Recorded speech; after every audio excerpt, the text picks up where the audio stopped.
ಮೇಕೆಗಳ ಮೇಲೆ ದಾಳಿ ಮಾಡಲು ಬಂದ ಚಿರತೆ ಸೆರೆ. ಚಿರತೆ ಕಂಡು ಗಾಬರಿಗೊಂಡ ಮೇಕೆಗಳು ಚಲ್ಲಾಪಿಲ್ಲಿ.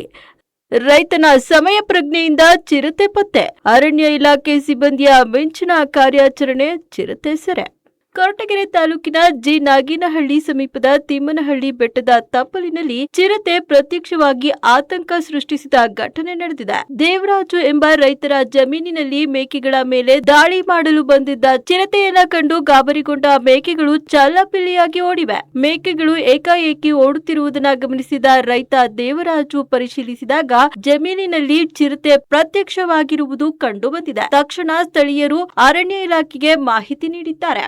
ಮಾಹಿತಿ ತಿಳಿದ ಕೂಡಲೇ ಸ್ಥಳಕ್ಕೆ ಧಾವಿಸಿದ ಅರಣ್ಯ ಇಲಾಖೆ ಸಿಬ್ಬಂದಿ ಚಿರತೆಯನ್ನ ಸೆರೆ ಹಿಡಿಯಲು ಕಾರ್ಯಾಚರಣೆ ನಡೆಸಿದ್ದಾರೆ. ಮಿಂಚಿನ ಕಾರ್ಯಾಚರಣೆ ನಡೆಸಿದ ಅರಣ್ಯ ಇಲಾಖೆ ಸಿಬ್ಬಂದಿ ಮಂಗಳವಾರ ಸಂಜೆ ಚಿರತೆಯನ್ನ ಯಶಸ್ವಿಯಾಗಿ ಸೆರೆ ಹಿಡಿದಿದ್ದಾರೆ. ಚಿರತೆಯ ಕಾಲಿಗೆ ಗಾಯಗಳಾಗಿರುವುದು ಕಂಡು ಬಂದಿದ್ದು, ಅರಣ್ಯ ಇಲಾಖೆ ಸಿಬ್ಬಂದಿ ಚಿರತೆಗೆ ಪ್ರಥಮ ಚಿಕಿತ್ಸೆ ನೀಡಿ ಸುರಕ್ಷಿತವಾಗಿ ಬೋನಿಗೆ ಸ್ಥಳಾಂತರಿಸಿದ್ದಾರೆ. ಇನ್ನು ಈ ಕಾರ್ಯಾಚರಣೆಯಲ್ಲಿ ಸಹಾಯಕ ಅರಣ್ಯ ಸಂರಕ್ಷಣಾಧಿಕಾರಿ ಮಲ್ಲಿಕಾರ್ಜುನಪ್ಪ ಅವರ ಮಾರ್ಗದರ್ಶನದಲ್ಲಿ ವಲಯ ಅರಣ್ಯಾಧಿಕಾರಿ ಹನುಮಂತರಾಜು, ಉಪವಲಯ ಅರಣ್ಯಾಧಿಕಾರಿ ಎ ದಿಲೀಪ್ ಕುಮಾರ್, ಗಸ್ತು ಅರಣ್ಯ ಪಾಲಕರಾದ ಗಂಗಾಧರ್, ಕಾವ್ಯ, ವಿನೋದ್ ರಾಜ್, ಪೃಥ್ವಿ, ವಾಚರ್ಗಳಾದ ನರಸಿಂಹರಾಜು, ಮುತ್ತುರಾಜು, ಪವನ, ತಿಪ್ಪೇಸ್ವಾಮಿ, ರಾಕೇಶ್, ರವಿ ಹಾಗೂ ಚಾಲಕ ಕೃಷ್ಣಮೂರ್ತಿ ಕಾರ್ಯಾಚರಣೆಯಲ್ಲಿ ಭಾಗಿಯಾಗಿದ್ರು. ಅರಣ್ಯ ಇಲಾಖೆ ಸಿಬ್ಬಂದಿಯ ತ್ವರಿತ ಕಾರ್ಯಾಚರಣೆಗೆ ಸ್ಥಳೀಯರು ಮೆಚ್ಚುಗೆ ವ್ಯಕ್ತಪಡಿಸಿದ್ದಾರೆ. ದೂರ ಹೋಗೋ.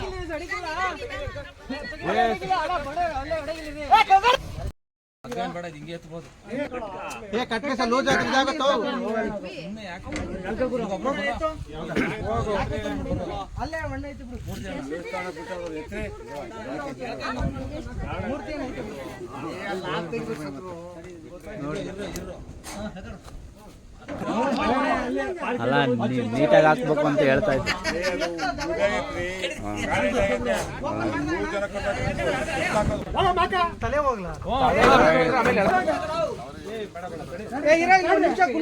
ಒಂಚೂರು